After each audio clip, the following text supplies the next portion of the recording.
we have the initial boundary value problem for the semi-infinite string with a fixed end. So our domain is now restricted to 0 is less than x is less than infinity, and we have a boundary condition u of 0t is equals to 0 for t is greater than equals to 0, and this boundary condition is indicating the fixed end, that is the string is tied down at the origin x equals to 0. In the previous video, we saw that the general solution of the wave equation is u of xt equals phi of x plus ct plus psi of x minus ct, and this general solution remains the same regardless of the domain. We saw from the previous video that for the infinite string, our formulas for the phi and psi were derived from the initial conditions. But here's the problem. Our initial conditions f of x and g of x are only defined for x greater than equals to 0. That is 0 is less than equals to x is less than infinity. That is for the positive domain, because the string doesn't exist at the negative x-axis. And as we know from the previous question that xi was x plus ct and eta was x minus ct. So now when xi is equals to x plus ct, that is a positive term. When we put it into phi of xi, that remains unproblematic. There is no problem in that. But now for the psi, when eta is equals to x minus ct, this creates the problem for the psi of eta, because now we have the x minus ct, x is less than ct, which is a negative input. So now we have a problem because g of x and f of x are only defined for the positive inputs. So when x minus ct becomes negative, that is x is less than ct, we are asked to evaluate f and g at the negative arguments, where they are not defined. So the standard D'Alembert solution only works for the point when x is greater than ct, greater than equals to ct, and for the points x is less than ct, we would need a different approach. And this explanation explains the case which I have just explained.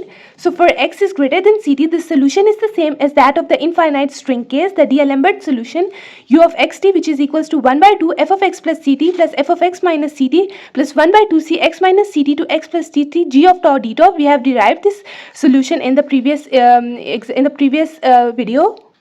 Now when x is less than ct, the interval x minus ct to x plus ct extends on the negative x-axis, where f and g are not prescribed or defined. So now to handle this region when x is less than ct, we use the boundary condition u of 0t is equals to 0 that we were given here, u of 0t is equals to 0 for t positive in the general solution 1. So we substitute u is equals to 0 and x is equals to 0 in the general solution. We are going to get the general solution is this, u of xt equals phi of x plus ct plus psi of x minus ct. So we are going to get u of 0t equals phi of 0 plus ct plus psi of 0 minus ct. 0 is equals to, we are going to put x equals to 0 and u is equals to 0 in this. So we are going to get phi of ct plus psi of minus ct. So we are going to just rearrange them. Psi of minus ct equal minus phi of ct. And if we let alpha is equals to minus ct, alpha is less than equals to 0, psi of alpha will become minus phi of minus alpha, where alpha itself is negative because t is positive, t is greater than equals to 0, and c is a constant, that is a positive constant, so alpha itself is going to be negative. And this gives us a relation between phi and psi. Now we are going to replace alpha by x minus ct, and we can do this because we are studying the region when x is less than ct. So the argument x minus ct is negative, so we can replace alpha by x minus ct. So psi of x minus ct equals minus phi of minus x minus ct. Psi of x minus ct equals to minus phi, and we are just going to multiply the negative sign inside, so we are going to get ct minus x. Psi of x minus ct equals to, we are going to put the value of phi from here. We have founded the value of phi in the previous example. So we are going to put psi of ct minus x. We are just going to replace xi by ct minus x. So we are going to get this whole expression, and then we are going to multiply the negative inside to all these terms. So we are going to get this. And this value of psi is valid for the case when x is less than ct, that is x minus ct is less than 0, and we can use this value of psi instead of this value that we have derived previously, because that was only for the positive inputs, but this is valid for the negative inputs, that is when x is less than ct. And for phi, we are going to replace xi. We are going to replace this xi by x plus ct because xi itself was positive, so there is no issue in that. So we can use this value of phi, but we are going to use this value of psi and this value of phi. So we are going to get phi of x plus ct equals 1 by 2 f of x plus ct plus 1 by 2 c 0 to x plus ct g of tau d tau plus k by 2. This is 0 here because of the semi-infinite domain of the string. And now we know that the general solution is u of xt equals phi of x plus ct plus psi of x minus ct, and this general solution remains true for any domain. Now we have our both equations for phi of x plus ct and psi of x plus ct in equation A and B. So we are just going to add them up and to get the general solution. So for the case when x is less than ct, u of xt equals 1 by 2 f of x plus ct plus 1 by 2c 0 to x plus ct g of tau d tau plus k by 2 minus 1 by 2 f of ct minus x minus 1 by 2c 0 to x ct minus x g of tau d tau minus k by 2. These two constant terms are going to cancel out each other because they have opposite signs. So u of xt equals 1 by 2 f of x plus ct minus f of ct minus x plus 1 over 2c 0 to x plus ct g of tau d tau minus 1 by 2c 0 to ct minus x g of tau d tau.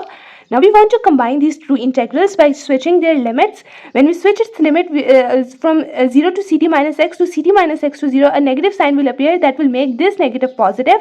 And now we have this is the lower bound and this is the upper bound, which are both same. So we can combine them from ct minus x to x plus ct g of tau d tau. And this is the general solution for the case when x is less than ct. And now, in the conclusion, here is the case of this. In the case of the semi-infinite string with a fixed end, the general solution is for x is greater than ct. We have the same D'Alembert solution, that was u of xt equals 1 by 2 f of x plus ct plus f of x minus ct plus 1 by 2c x minus ct to x plus ct g of tau d tau. And you have to remember this solution. You have to memorize this. And for x is less than ct, u of xt equals 1 by 2 f of x plus ct minus f of ct minus x plus 1 by 2c ct minus x to ct plus x g of tau d tau, which we have just derived here for the general solution here. The general solution for the case when x is less than ct. And this whole equation 1 and 2 are going to give us the solution in the case of semi-infinite string with a fixed end. And this is the complete piecewise solution for the semi-infinite string with a fixed end. Now let's apply this to an example. Consider the initial boundary value problem utt equals 4 uxx, where x is positive and t is positive. So we are going to compare this equation by our standard equation, wave equation, utt equals c square uxx, and then we are going to get c square is equals to 4. So this means c is equals to 2. And then we are given two initial conditions and a boundary condition. When we compare these initial conditions with the standard wave equation, u of x0 equal f of x, so u of x0 equals mod of sin x, that means our f of x is mod of sin x, and ut of x0 equals to 0, ut of x0 equals g of x, that is our g of x here is 0, and c square is equals to 4, that means c is equals to 2. So putting all of these values in these 1 and 2 equations, so we are going to get, for the case when x is greater than ct, we have the same D'Alembert solution. U of xt equals 1 by 2 f of x plus 2t plus f of x minus 2t plus now 1 by 4 x minus 2t to x plus 2t g of tau d tau.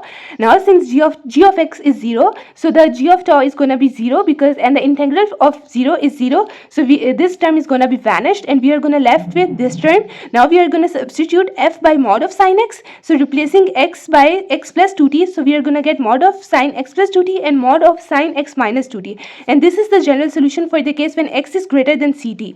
Now for x is less than ct, we are going to use this solution, and you have to memorize this. So u of xt is equals to 1 by 2 f of x plus 2t minus f of 2t minus x plus 1 by 4 2t minus x to 2t plus x g of tau d tau.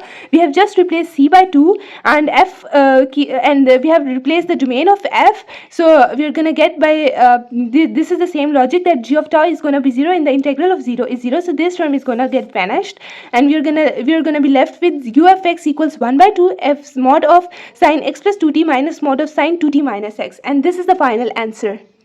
So this is the final piecewise solution for when x is greater than or equal to 2t and when x is less than 2t. Hence, to summarize, today we have solved the wave equation on the semi-infinite string with a fixed end, and we have seen that the D'Alembert solution is valid only when the inputs are positive for x plus ct, but when we have x is less than ct, we must use the boundary condition to create the new solution that we have seen in this. We have solved, and we have seen that for the case x is less than ct, we get this solution, and then we solved an example for that.